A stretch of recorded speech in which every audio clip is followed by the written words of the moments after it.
우리가 그 허무와 무의미를 만나게 되면은 우리 삶이 무너지게 되는 여러 가지 케이스가 있습니다.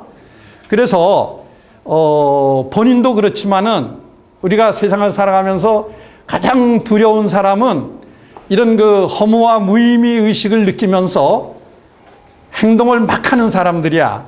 이런 사람은 참 두려운 사람들입니다. 그러니까 우리가 아무리 말로 이렇게, 물론 그런 사람도 우리가 사랑으로 품고 따스하게 대해주면은 많이 달라질 수는 있지만은 본인이 그걸 느끼게 되면은 다 거절하게 됩니다. 이웃과 친구와 부모마저도 이렇게 멀리하게 되는 거죠. 그래서 물론 이제 일생을 살아가는 동안에 나는 허무를 느끼지 않는다, 나는 무의미를 느끼지 않으면서 살아왔다, 이런 사람이 있을 수는 있겠죠. 근데 그런 사람은 식물인간입니다. 식물인간. 근데 누구나 이 강약의 차이는 있지만은 허무와 무의미는 누구든지 만나게 돼 있어.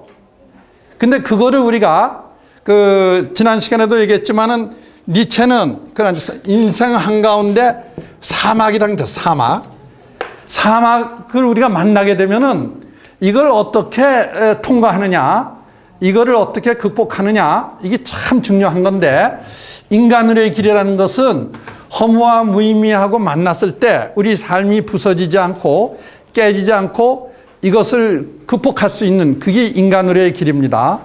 그래서 예를 들어서 시타르타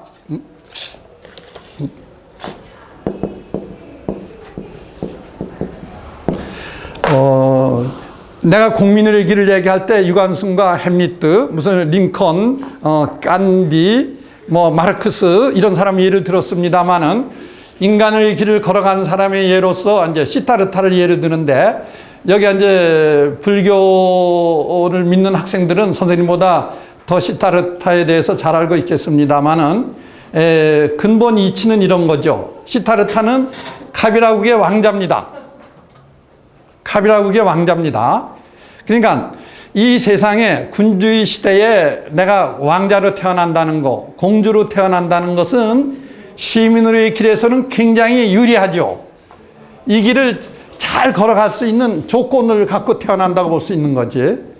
그러면 행복하게 살아갈 수 있는 그런 조건을 갖고 태어난 사람이야. 그리고 그 당시 그 시타르타가 카비라국의 왕자였습니다마는 그 당시는 그 카비라국이 평화스러웠습니다. 시타르타가 태어날 무렵에는. 나중에는 이제 달라졌습니다마는. 그러니까 평화롭게 지내던 시타르타가 갑자기 그 인생의 그 사막과 무의미를 만나게 되는데, 어느 날 시종을 데리고 산책길에 나섰다가 아주 추하게 이제 그 늙은 노인을 만나게 됩니다.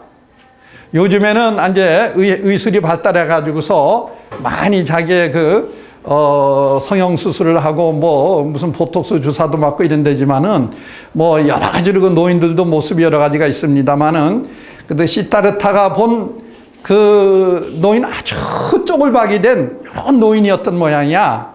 그래서 시타르타가 그 모습을 보면서 시종한테 왜 사람이 모습이 저러하냐? 그러니까 그 시종이 말하기를 늙으면 저렇게 됩니다. 사람이 늙으면 저렇게 변합니다. 그럼 나도 늙느냐? 그 왕자님도 늙죠. 나도 늙으면 저렇게 변하느냐? 지금하고 다르죠. 그래서 우리가 이제 여러분은 지금 젊기 때문에 이제 전부들 아름답죠. 근데 이제 한 50년 후에 여러분의 모습은 지금 모습 같지 않을 거야. 그래서 사람의 모습이 이렇게 변하는데, 사람이 세월이 가면은 저렇게 늙게, 저렇게 추하게 변해가는구나. 그렇게 지나갔으면 괜찮았을 터인데, 시타르타는 산다는 게 뭐냐? 왜 사람이 저렇게 변하느냐? 그 질문을 던지게 되는 거죠. 의미를 묻습니다. 의미를. 왜 세월이 가면 저렇게 변해지느냐? 이 인생이라는 게 도대체 뭐냐? 허무를 만나게 되네, 허무를. 그 질문을 하게 되니까 웃음이 사라지는 거야. 행복했던 자기의 조건들이 전부 무의미해지는 거야. 생각을 하게 되는 거죠. 산다는 게 도대체 뭐냐?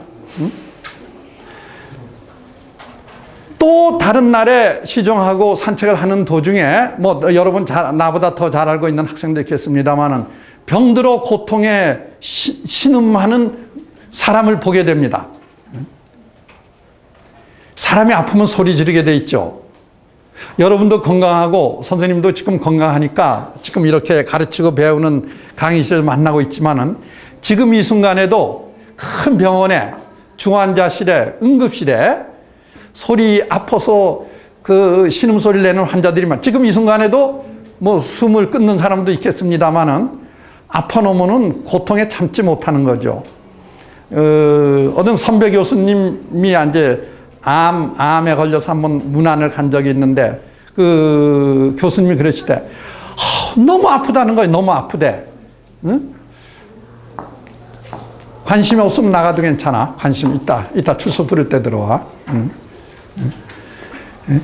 진통제를 맞아도 안 되는, 진통제를 맞아. 이 암이라는 게 그렇게 무서운 거야, 이게. 그러니까 아프면은 뭐 여러분이 지금 의젓하게 선생님하고 마주하고 선생님도 아프면 막 지금 엉망이 돼버리죠. 그거는 인간의 뭐 존엄성이라든가 디그니티라든가 이런 게 없어지는 거죠. 막 고통에 우는 사람을 보게 돼. 시타르타가 왜 사람이 저렇게 울부짖느냐? 그래서 병에 걸려서 그렇습니다. 저런 병에 걸리면 누구나 그렇습니다. 그러면 나도 저런 병에 걸릴 수 있느냐? 그럼요. 왕자님도 걸릴 수 있죠. 그럼 나도 병에 걸리면 저렇게 울부짖느냐? 신음소리 내느냐? 그건 사람이면 누구나 그렇죠. 아, 사람이 그런 병에 걸리면 그러는구나 이렇게 스쳐 지나가면 그만이지만은 시타르타는 왜 인생에 저런 모습이 나타나느냐? 왜 인간이 병드느냐? 병들어 왜 저 고통에 저렇게 신음소리를 내며 울부짖느냐? 그 인생을 물은 거야. 산다는 게 뭐냐? 우리가 사실은 뭐 여러분이 혹시 아직 젊기 때문에 그런 경험을 별로 안 했습니다만은 참 주변에서 가끔 이제 병원 같은 데 이렇게 가보게 되면은 참 허무하다는 걸 많이 느끼게 됩니다. 응? 여러분들 이제 살아가면서 그런 일을 이제 만나게 될 거야. 그래서 시타르타가 또 우울해지는 거야. 또 사색을 하게 된단 말이야. 왜 사람이 병들어 저렇게 그렇잖아. 지금도 우리가 참 시민들의 길은 건강하게 일생을 산다 그랬잖아요. 근데 어떤 사람들은 지금도 이 순간에 중환자실에서 의식을 잃고 이렇게 고통받는 사람들이 참 많을 거야. 굉장히 많을 거야. 그러니까 그 시타르타가 인생의 조건에 대해서 산다는 것에 대해서 회의를 갖는 거거든. 의문을 갖는 거거든. 근데 이제 결정적인 것은 다른 날에 여러분도 다 겪을 일이야. 이제 그쪽에서도 요즘은 서울에서도 사람을 장례 도시에서는 장례 차를 타고서 이렇게 갑니다만 옛날에 우리가 영화에 보듯이 상녀가 있으면 상녀가 사람들이 이렇게 죽은 사람을 메고 이렇게 묻으러 가는 그 의식이 있지 않습니까? 그거를 시타르타가 보게 돼. 저기 뭐냐? 죽은 사람을 묻으러 가고 있습니다. 죽은 사람? 그러면 나도 죽으면은 나도 죽느냐? 세월이 가면 왕자님도 죽죠.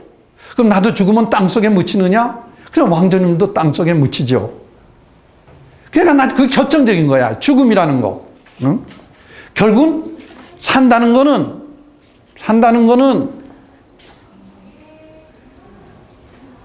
죽음으로 가는 여정이 아니냐.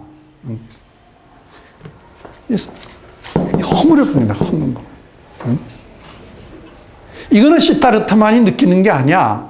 우리가 이제 여러분이 살아가면서 여러분들은 이제 특히 이제 내가 죽을 때 내가 죽지. 때가 되면 나도 이제 죽습니다만은 나가 사랑하던 사람, 내가 좋아하던 사람, 천년 만년 가까이서 같이 살고 싶은 사람, 그런 사람이 어느 날 호련히 사라지죠. 죽음 저편으로 이렇게 떠나갑니다. 그럴 때 이 받는 그 충격은 대단한 거죠. 그때 사람들이 이걸 보게 됩니다. 이거는. 이걸 본 사람은요, 인생의 허물을 본 사람은요, 이런 것들은 아주 아주 그 가볍게 보게 됩니다. 가볍게. 내가 전번에도 약간 그 얘기한 것 같은데, 죽음을 겪은 사람은요, 죽음의 그 고통을 느낀 사람은요, 세상을 보는 눈이 확 달라집니다. 날 그 여기 가톨릭 학생도 있겠습니다만, 그 요한 바오로 23세 아주 훌륭한 교황님이신데, 이분이 왜 신부님이 되셨느냐 하게 되면은, 자기가 젊은 날에 그 신부가 되기 전에 자기 아버지와 형이 몇 달 간격을 두고 세상을 떠납니다. 너무 기가 막히죠. 아버지가 떠나가고 형이 떠나가고. 그러니까 그 죽음 앞에서 이렇게 며칠 동안 묵상하던 그분이 딱 나는 이제 신부의 길을 가겠다 이렇게 결정해서 신부가 됐던 거야. 그러니까 대개 이 그런 수도자와 이 그런 그 성직자의 길을 가는 사람들은 그런 과정이 다 있습니다. 그런 허물을 보는 거야, 이 세상의 허무. 그러니까 시타르타가 어떻게 돼? 시타르타가 여러분 알다시피 이런 시민의 길을 잘 걸어갈 수 있었을 그런 시타르타가 그 나라는 햄릿의 덴마크하고는 달라뜨렸어요. 평화로웠던 나라, 그런 평화롭게 살아갈 수 있었을 시타르타지만 다 떠나고 왕궁을 떠나지 않습니까? 그걸 이제 불가에서는 이제 출가한다 그랬죠, 출가. 시타르타가 다 떠나고 떠납니다. 그 시타르타가 걸어간 길이 인간으로의 길이야. 예를 드는 거예요, 지금 예를. 응? 시타르타가 걸어간 길이 인간의 길이다. 근데 시타르타가 다른 사람들처럼 무슨 뭐 자살을 한다거나 폭력주의자가 된다거나 또 알코올 중독자가 된다거나 뭐 마약 환자가 된다거나 무슨 뭐 연상군이처럼 막 무슨 그 타락한 뭐 그 망나니가 된다거나 그렇게도 될 수 있을 가능성이 있지만은 시타르타는 그런 걸 택하지 않고 인간의 길을 택했어. 시타르타는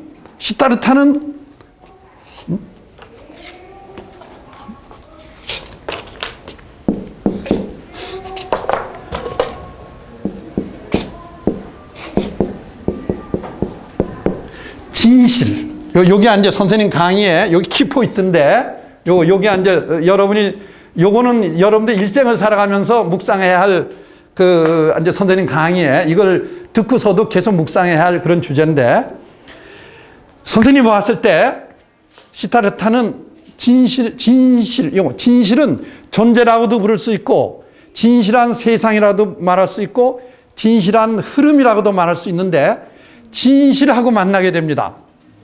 그래서 시타르타가 붓다로 변하는 거야. 시타르타가 이미 더 방황하지 않고 고뇌하지 않고 허무 앞에 떨지 않는 어떤 이 진실은 인간에게 어떤 충만, 기쁨,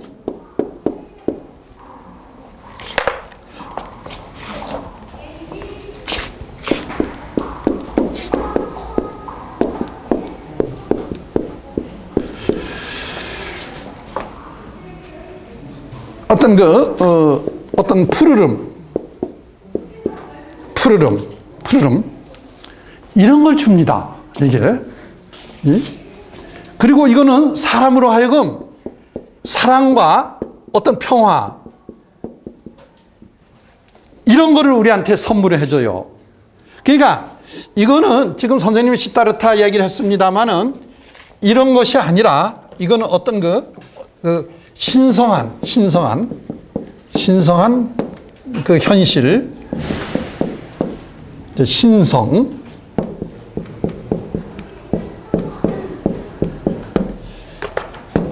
그래서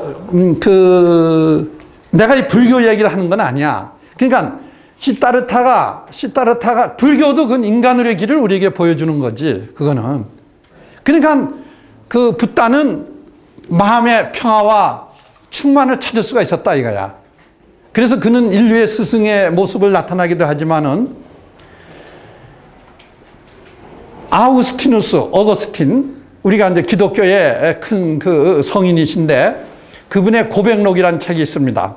고백록. 어거스틴이 어떤 분이었느냐 하게 되면은 젊은 날에 굉장히 방탕의 길을 걸었던 젊은이야. 이게 저 어머니를 속상하게 하는 어머니의 뜻에 반하는 맞으면 돈도 벌고 여자 관계도 가져보고 이제 맞으면 이 좋다는 걸 하면 다 해본 그런 젊은이였더랬어. 그러던 그가 세상에서 좋다는 거를 이렇게 편력하던 그래도 마음이 항상 불안하고 이 뭔가 평화를 얻지 못하는 거야. 뭘 해보더라도 이 공허함을 벗어나지 못하는 거야. 그런데 그가 이제 그 고백록의 끝에 보게 되면은 주님을 만나고서야 주님의 품에 안기고서야 나는 평화와 휴식을 얻었다. 이런 구절이 나옵니다. 이게 주님, 주님,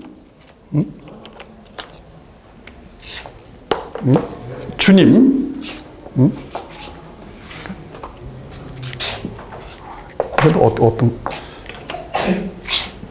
아유. 내가 아까 그 시타르탄 부처를 얘기했지만은 이건 주님. 주님은 신입니다. 신의 품에 안기고서야 평화를 얻었다 이래. 지금 예를 드는 겁니다. 내가 어느 그 불교와 그 기독교의 뭐 이걸 얘기하는 게 아니라 이거는 종교적인 차원이야. 그러니까 인간의 길이라는 거는 종교적인 차원입니다. 이게. 그래서 선생님은 사람은 누구나 종교가 있어야 된다고 봐. 어떤 종교라도 있어야 된다고 봐. 그러니까 내가 교회를 가지 않고 절에 가지 않고 그런다 할지라도 종교적인 것은 있어야 된다고 봐. 그게 있어야지만은 이거를 이길 수가 있습니다. 이걸 이길 수가 있어. 이거는. 왜냐? 신성한 현실을 체험하고 신성한 현실을 느끼게 되면은 이거를 우리가 이길 수가 있는 거야. 물론 그 인생의 그 수수께끼는 풀어지지 않습니다. 우리는 미지의 존재라 그랬잖아. 내가 강의 시간에 얘기했습니다. 왜 사는지, 인간이 무엇인지 그건 몰라. 그건 우리가 알 수가 없어요. 왜 내가 태어났는지, 내가 왜 사는지, 또 어디서 와서 언제 가는지, 왜 우리가 사제지간이 되었는지, 왜 우리가 가족이 되었는지 그런 건 몰라. 그냥 주어졌을 뿐이야. 이거는. 그러나 우리가 이런 걸 느끼게 되면은 그런 모든 관계가 무너진다 이거지. 그러나 우리가 그래서 선생님은 왜 신이라고 차라리 어떤 학생은 신이라고 말하죠. 근데 선생님은 신이라고 말을 하지 않고 진실이라고 말하는 이유는 신을 얘기하게 되면은 신을 얘기하지 않는 사람들은 이제 또 이렇게 또 경계선이 이루어지기 때문에. 노자 같은 분은요, 신이나 뭐 부처나 이런 얘기 안 해죠. 그분은 또 무를 해, 무. 이 무는 아주 보통 우리가 말하는 무가 아니야. 무로부터 모든 것이 나온다. 이게 무로. 가장 원천적인 그 흐름을 무로 얘기합니다. 그래서 우리가 어떤 문자의 개념에 너무 사로잡히게 되면은 어느 틀 속에 갇혀지게 됩니다. 그래서 그러나 선생님은 이거는 신성한 현실이라는 거는 이거는 말할 수가 있어요. 신성한 현실이라는 거는. 그래서 좀 역설적인 얘기지만은 그 니체는 신은 죽었다 그래서 신은 죽었다. 기독교 신을 굉장히 부정했죠. 교회의 신을. 그래서 이제 사람들은 그 니체를 무신론자라고 이렇게 얘기하죠. 그 얘기도 옳습니다. 근데 선생님은 어떻게 보느냐 하게 되면은 니체는 신을 부정했지만은 진실을 추구한 사람이다. 니체는 끝없이 진실을 추구한 거야. 신이란 그 개념으로 채워지지 않았던 거야. 이거는. 그러나 아우구스티누스가 신이라고 얘기할 때는 니체가 신은 죽었다라는 그런 신하고 또 달라. 그건 또 충만한 존재죠. 충만한 존재. 같은 언어를 사용하더라도 사람들이 그 어떤 개념으로 사용하느냐에 따라서 굉장히 다르. 행복이라는 것도 그래. 이제 선생님이 시민의 길에서 행복을 얘기한 것은 이런 거를 얘기하는 거지. 그러나 이제 행복도 진짜 이게 행복하다 이렇게 되면 이걸 행복으로도 말할 수 있는 거지. 근데 선생님이 여기서 한 거는 이런 거를 행복이라고 사람들이 말하는 소위 행복. 그래서 이 진실이라는 것은 요걸 의미를 느껴야지 돼. 요거는. 근데 선생님은 그거를 뭘로 표현할까? 분명히 뭐가 있는데, 흐름이. 그런 것이 있는데, 그게 선생님은 진실이라는 말로 딱 그 표현을 했을 뿐이야. 이건 상징이야, 상징. 그러니까 이런 것이 있어. 이런 걸 만나게 되면은 우리는 기쁨과 충만을 느끼게 됩니다. 기쁨에도 종류가 여러 가지가 있습니다. 돈이 주는 기쁨도 있죠. 이런 어떤 섹스가 주는 기쁨도 있는 거지. 이거는 뭐 성공이 주는 기쁨도 있는 거지. 근데 이런 얘기가 있습니다. 여기 가톨릭 신자들은 잘 알겠습니다만은 까르멘 수녀원이라고 있습니다. 수녀원도 종류가 여러 가지가 있어요. 근데 까르멘 수녀원은 아주 일단 수녀의 길을 가게 되면 속세하고는 완전히 이제 떠납니다. 세상 사람들하고 접촉을 안 해요. 요즘은 조금 개방이 됐다고는 하는데요. 그냥 세상하고 완전히 떠나서 다른 세상으로 들어가는 거야. 물론 결혼도 안 하죠. 수녀님이니까. 우리가 살아가는 삶하고 굉장히 다르죠. 그런데 까르멘 수녀원의 원장님이 쓴 글을 보니까 이런 구절이 있습니다. 만일에 이상 여자들이 수녀원 생활에, 수도원 생활에 기쁨을 안다면은 모든 여자들이 수녀원으로 몰려올 것이다. 이런 구절이 나와요. 그건 기쁨이야. 기쁨 충만이 없으면은 그런 길을 선택 안 하는 거죠. 그분들은 진실이 주는 이런 기쁨을 누리는 사람들이야. 또, 여러분 불교 신자들은 잘 알겠습니다만 강원도 평창에 월정사, 그 위에 상원사란 아주 절이 있습니다. 거기 아주 좋은 절인데, 거기에 어느 스님이 옛날에 조선일보 칼럼에 쓰신 글을 본 적이 있는데, 깔면 수녀 원장님하고 같은 내용이야. 이 세상 남자들이 산승 생활에 기쁨을 안다면은 모든 남자들이 산으로 몰려올 것이다. 그렇게 얘기합니다. 그러니까 우리가 알 수 있는 거는 우리가 법정 스님이 무슨 산 속에다 집을 져놓고 홀로 이렇게 살으셨다. 참 애롭게 고독하게 살으셨구나. 아니지. 그분은 충만하게 살으신 거야. 인간의 길을 걸어가는 사람은 공허와 허무 이런 거하고는 전혀 다른 차원이지. 충만한 걸 느낄 수 있기 때문에.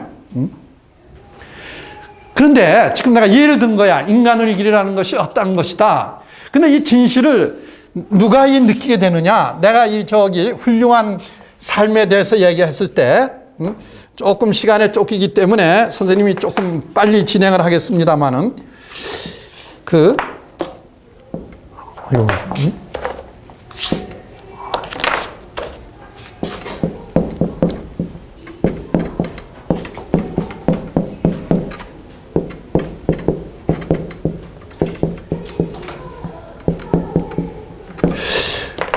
우리 마음이 깨끗해지도록, 우리 영혼이 아름다워지도록, 이게 전제 조건입니다. 이걸 잃어버리면 안 돼요. 이걸 잃어버리게 되면 진실은 안 보여집니다. 그게 내가 전번에도 얘기했잖아. 마음이 깨끗하면 하느님을 볼 것이다. 마음이 깨끗하면 부처가 될 것이다. 이런 얘기를 했잖아요. 예? 영혼이 아름다울 때, 아주 아름다운 영혼. 그러니까 아름다움의 무한한 바다라 그러잖아. 너무 아름다우니까 사람들이 측량을 못해. 그러니까 아름다움과 충만과 기쁨의 세계, 우리가 주관적인 조건을 갖춰야 됩니다. 아무나 그렇지 않아. 그러니까 내 마음이 흐려지고서는, 내 영혼이 취해지고서는 진실의 세계는 안 보이죠. 이거는. 그렇잖아. 마음이 깨끗하면 하느님을 볼 것이다 이랬잖아. 그럼 마음이 깨끗지 않으면 하느님이 안 보인다는 거야. 이거는 영혼의 차원이지. 영혼의 차원이야. 물질적인 차원이 아닌 거지. 그러니까 항상 내가 살면서 내 마음이 더럽혀지지 않는가, 내 영혼이 취해지지 않는가, 이건 항상 성찰해야지 돼. 자기 수행이야. 이거는 각자가 해야 할 일이야. 내가 뭐 교회를 가든 절에 가든 또 산에 가든 바다를 가든 항상 자기를 성찰해야지 돼. 그러니까 내 마음이 얼마나 깨끗해지느냐에 따라서 내 영혼이 얼마나 아름다우냐에 따라서 진실의 모습의 강도는 가까이 갈 수도 있고 멀어질 수도 있는 거죠. 근데 이거는 구체적으로 이제 선생님 강의의 한계입니다. 그러니까 이런 그 붓다나 지저스 크라이스트나 이런 분들은 이제 플라톤이나 공자나 이런 분들은 이걸 가까이 느낀 분들이지, 느낀 분들. 근데 그거는 어느 특정한 사람들, 어떤 그런 우리가 말하는 그런 스승님들만의 세계가 아니라 인간에겐 누구에게나 가능한데 단 내가 얼마나 내 의식이 순수해지느냐, 내 영혼이 아름다워지느냐, 그거에 따라서 보여지기도 하고 멀어지기도 하고 가까워지기도 한다고 볼 수 있는 거죠. 그래서 이제 지금 세 가지 길을 내가 이제 인간의 길이 어떠한 것이다. 여러분들이 어떻게 이해되는지 모르겠습니다만 얘기를 했는데 이제 중요한 건 지금서부터야 내가 그 공민의 길을 얘기하면서 내가 시타르타 햄릿과 유관순의 예를 들면서 유관순처럼 햄릿처럼 살아라 이건 아니었잖아. 그거는 시민의 길을 잃어버린 삶이잖아. 젊은 나이에 순교자로서의 삶을 마감했기 때문에.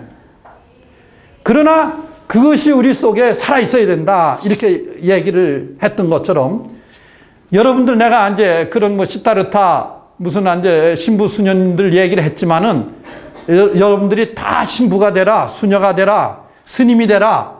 그걸 얘기하려는 건 아니야. 그러나 그분들이 걸어간 길이 어떤 것이다. 이건 우리가 이해를 해야 되는 거지. 응? 어떻게 저렇게 이렇게 어떻게들 살아가시지? 무슨 맛으로 살아가시지? 이거는 이런 다친 삶 모르는 사람들의 얘기지. 그러니까 그러나 우리는 신부, 수도자, 성직자가 되지 않아도 인간의 길은 걸어가야 된다 이거야.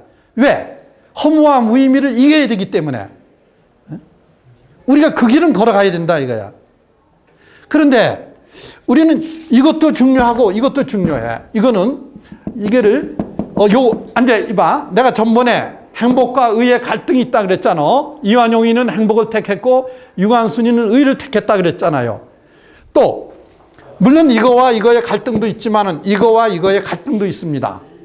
의와 그 진실의 그 김동리의 사반의 십자가란 혹시 소설을 본 학생이 있을는지 모르겠습니다만은 사반이 이제 어떻게 김동리 씨가 묘사하느냐 하게 되면은 독립운동가야.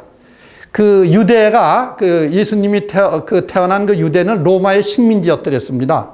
우리가 일본의 식민지였듯이. 그러니까 그 이스라엘 사람들은 로마로부터 나라를 찾는 일이야. 그들의 꿈이야. 그게 해방이야. 이게. 그러니까 우리를 구원해줄 어떤 구원해줄 분이 나타나기를 기다렸는데 뭐 나사렛에 어떤 예수라는 사람이 나타났는데 뭐 구세주가 그러니까 사바니가 쫓아가는 거야. 이제 우리나라가 독립할 때가 되었다. 로마로부터 우리가 해방할 날이 왔다. 그래서 예수를 만나잖아. 이게.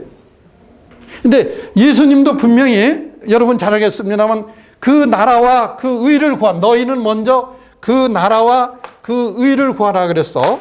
그 나라와 그 의를 구하라 그랬어. 로마로부터 해방된 이스라엘 그걸 얘기하는 게 아니야. 예수님은 하늘나라야 하늘나라. 차원이 달라요. 로마로부터 독립된 나라가 아니야. 그래서 김동리 씨는 그 십자가에 예수님이 죽을 때 옆에 두 사람이 같이 죽었잖아요. 그 한 사람을 사반으로 묘사해. 그래서 굉장히 실망하는 거야. 당신이 구세주라고 하면서 우리 나라도 하나 독립을 못 시키느냐? 응? 그래서 약간 원망하는.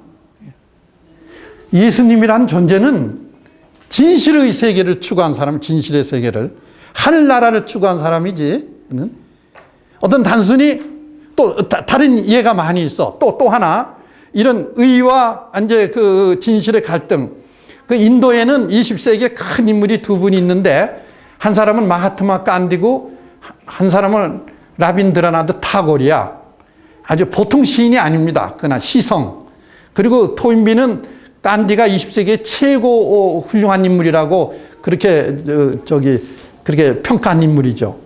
근데 두 사람이 싸움이 있습니다. 간디와 타고르 싸움.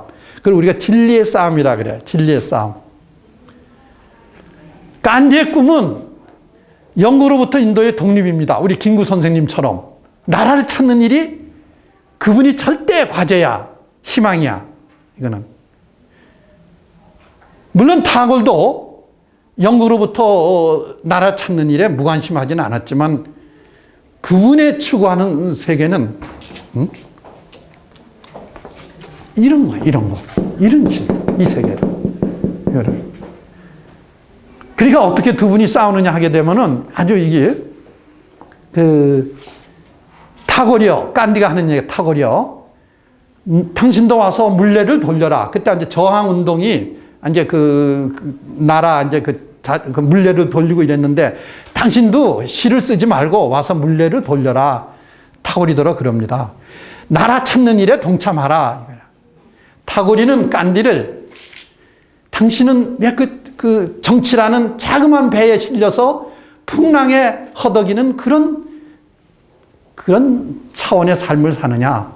거기서 좀 떠나라. 이렇게 얘기합니다. 여러분이 이제 각자가 이제 어떻게 판단을 내리는지 모르지만은 간디가 추구하는 것은 의고 타고리가 추구한 것은 진실이었다. 거기도 갈등도 있어요. 분명히 갈등도 있습니다. 이것도 가치가 있지만 이것도 가치가 있는 거죠. 그래서 이제 중요한 것은 이제 지금부터 하는 얘기가 중요한 건데 처음 얘기를 지금 선생님 몇 시간에 걸쳐서 이 얘기를 하는데 내가 갓난아기의 세계부터 시작을 했지. 우리가 태어나면서 갓난아기가 우는데 최초로 원하는 것이 배고픈 문제하고 몸이 불편한 문제다. 먹는 거와 건강이 제일 조건이다 이 얘기를 했더랬어. 그러면서 쭉 얘기를 시작했죠. 그래서 이제 이까지 왔는데 중요한 거는 선생님이 여러분들에게 얘기하고 싶은 거는 세 가지 길의 조화야. 하나만 가지고는 부족하다 이거야. 가장 우리가 이 세상에 태어나서 바람직한 삶은 이 세 가지 길을 조화시키는 삶이 우리가 바라는 것인데 선생님이 강의했듯이 첫 번째 내가 시민의 길을 잘 걸어서 그 다음에 공민의 길을 걸은 다음에 인간의 길을 걸어가면 되지 않을까. 그게 안 된다는 얘기야. 옛날에 어느 똑똑한 젊은이가 이런 얘기를 해요. 자기는 먼저 돈을 많이 벌겠대. 돈을 많이 벌겠대. 가난한 사람들의 아픔을 너무 많이 알기 때문에 내가 돈을 벌어서 내가 호의호식 살려는 게 아니라 돈 때문에 고통받는 사람들 많이 있으니까 내가 돈을 많이 벌어서 그들을 도와주겠다는 거야. 가난한 학생들한테 마침 장학금도 주고 불우한 노인들한테 이제 주고 자기 그 꿈이라는 거야. 이게. 그리고 세월이 지나서 나이가 들게 되면은 종교에 좀 관심을 가져보겠다. 그런 얘기를 들은 적이 있습니다. 똑똑한 젊은이야. 근데 들어보면은 이 세 가지를 다 터치하는 거야. 이거를. 응? 이거는 남을 도와준다는 이제 그런 건 어떤 의의 개념 아니야? 이거는. 근데 그렇게 되면 안 됩니다. 내가 여기에 몰입하게 되면요. 이거를 등지게 됩니다. 여기에 몰입하더라도 이거를 소홀하게 돼요. 그러니까 이거는 그래서 선생님은 열린 삶과 닫힌 삶 이제 그 얘기를 하는데 이게 참 중요합니다. 잠자는 삶과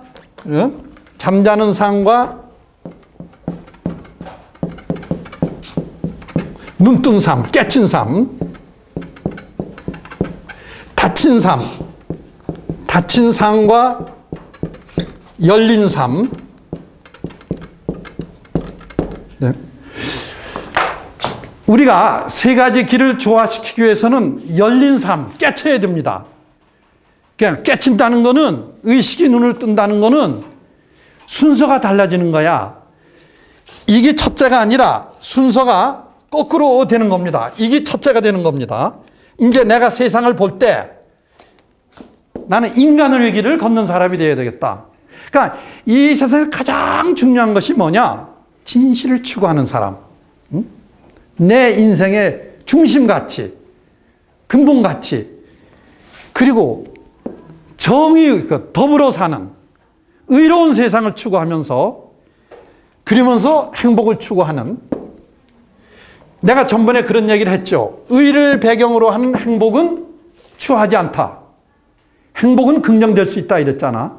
근데 그 의도 진실을 배경으로 할 수 있을 때 의다합니다. 그래서 지저스 크라이스트도 그 나라와 그 의를 구하라 그랬어. 그 나라와 그 의를. 이게 중심에 없어 놓으면 이것도요, 이 의라는 것도, 이것도 그 예를 참, 우리가 정의를 위해서 싸운다는 사람들 중에도 이 방향이 어긋나는 예가 참 많이 있습니다. 여러 가지 예가 있는데, 근데 하여튼 공민의 길도 이거를 배경으로 딱, 배경으로, 이거를, 진실을 배경으로, 의를 배경으로 우리가 행복을 추구하게 된다면은 세 가지 조화가 가능해요. 그게 이제 선생님이 여러분들한테 얘기하고자 하는 이제 그 지혜입니다. 이게. 진실을 첫째로. 그리고 행복은 아무리 우리가 좋은 거지만은 그거는 세 번째가 되어야 한다 이거야.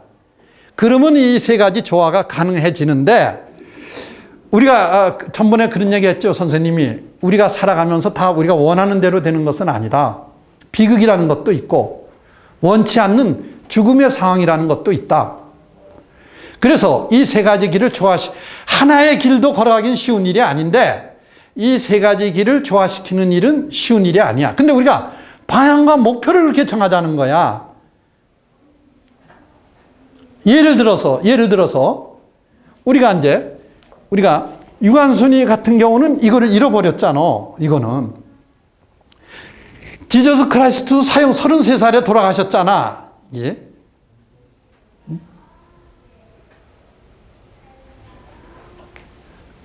베토벤이 여러분들 아주 음악가 중에는 그건 아주 그 음악의 아주 그 대단한 인물이죠. 베토벤이. 그 교향곡은 다른 음악하고 좀 다릅니다. 선생님은 진실을 음악으로 표현한 분이다 이렇게 보는데, 그분이 제9 교향곡을 작곡해서 연주할 무렵에는 귀머거리였던 귀머거리. 이게 건강하지 못했죠. 이거는. 그래서 그가 이제 그때는 작곡가가 지휘자가 됐던 모양이야. 근데 우리 어떤 영화에서 베토벤 영화에 보게 되면은 이게 이제 귀가 안 들리니까 이건 몰라놓으니까 어느 제자가 이렇게 암호를 보내면서 이렇게 해서 베토벤이 따라하는 그런 눈물겨운 광경이 있습니다. 그거를 사실 듣지 않으면서 지휘를 한다는 거는 그거는 역설이죠. 그래서 그 연주가 다 끝났을 때 사람들은 너무 감동을 받아서 자리에서 일어나서 다 뜨거운 박수를 이렇게 칩니다. 이게. 제9교향곡이 그런 거잖아. 그냥 앉아서 박수 치는 게 아니라 그 내중에 다른 데서도 그럽니다만은. 근데 그 박수 소리가 베토벤의 귀에는 들려오질 않지. 그러니까 그 제일 연주자가 베토벤을 이 청중들한테 이렇게 돌리면서 그때 사람들이 박수 치는 거를 눈으로 봅니다. 귀를 못 듣고. 그래서 베토벤의 눈에서는 눈물이 하염없이 흘렀다. 이렇게 로망롤랑이 쓰고 있는데, 선생님이 얘기하는 그 요점은 비록 이 길은 잘 못 걸어갈지라도 이게 중심에 살아있다면은 그 인생은 아름답지 않느냐. 설령 우리가 비극의 주인공이 되고 또 어쩔 수 없이 일찍 세상을 뜨는 한이 있더라도 이 세 가지 길을 조화시키면서 살아간 사람은 괜찮지 않느냐. 충만하지 않느냐. 그렇게 살아가야 되지 않느냐.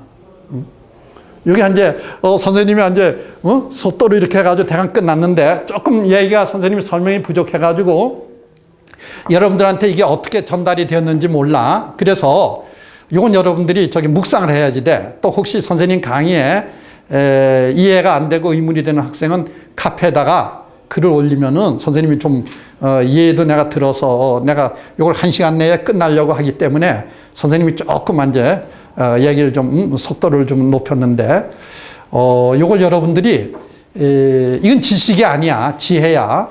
나는 이래.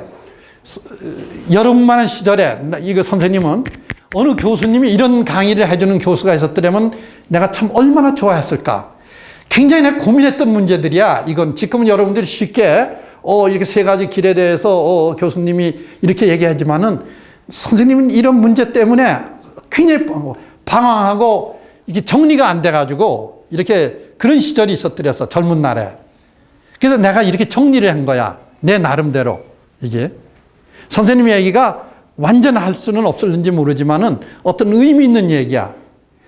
이걸 여러분들이 이렇게 묵상하면은 세상의 다양한 의미들을 세상에 어떤 종류의 사람들 만나도 여러분들이 당당하게 대화를 나눌 수가 있습니다. 저 사람이 어떤 가치에 어떤 의미를 얘기하고 있는지 어느 책을 읽더라도 여러분들이 이렇게 보여져요. 거울에 비치듯이. 그래서 이제 선생님 혼자 생각이지만 이걸 꼭 학생들이 좀 이해를 해줬으면 좋겠어. 그리고 지금은 이해하지 못한다 하더라도 이걸 잊지 말고 상과 사상의 6장에 이게 또 앞에도 다 이 얘기야. 이거에 대한 최고의 현실은 진실을 추구하는 삶이다. 그리고 사람들은 이런 거를 이런 거를 목적으로 살잖아. 이런 거를 이게 아니다. 이제 그거야. 여러분들 지금 독서라고 얘기한 것도 황금이 첫째가 아니다. 권력이 첫째가 아니다. 쾌락이 첫째가 아니다. 물론 이거는 이 자체가 무가치한 건 아니야. 그러나 진실이 더 가치 있는 거다. 이게 있고 이걸 배경으로 한다면 이것도 괜찮다 이거야. 세계 제일 가는 부자가 돼도 괜찮지. 그 사람은 절대 타락하지 않을 테니까. 그 돈을 진짜 빈다게 쓸 수 있을 터이니까. 온 세상 돈을 주더라도 그 사람은 흐려지질 않습니다. 근데 이거를 배경으로 한 사람이 아주 가난하게 산다. 그래도 괜찮아. 가난하게 살아도. 그 사람은 밝게 살아가. 충만하게 살아가. 부자로 살아가도 괜찮고 그런 사람이 대통령이 돼도 좋아. 참 그럼 멋있겠지. 진짜 존경받는 대통령이 되겠지. 근데 초야에 묻혀서 이름 없는 사람으로 살아가도 괜찮아. 그 사람은 푸르르게 인생을 살아갔기 때문에. 그러니까 어떠한 그 시민의 길에는 어떠한 길을 가든지 간에 우리 삶 속에 우리가 인간의 길과 국민의 길이라는 것이 배경이 있다면은 우리 삶은 충만한 삶을 만족한 삶을 살아갈 수 있지 않겠느냐. 이렇게 길에 관한 얘기를 일단 마무리 집니다.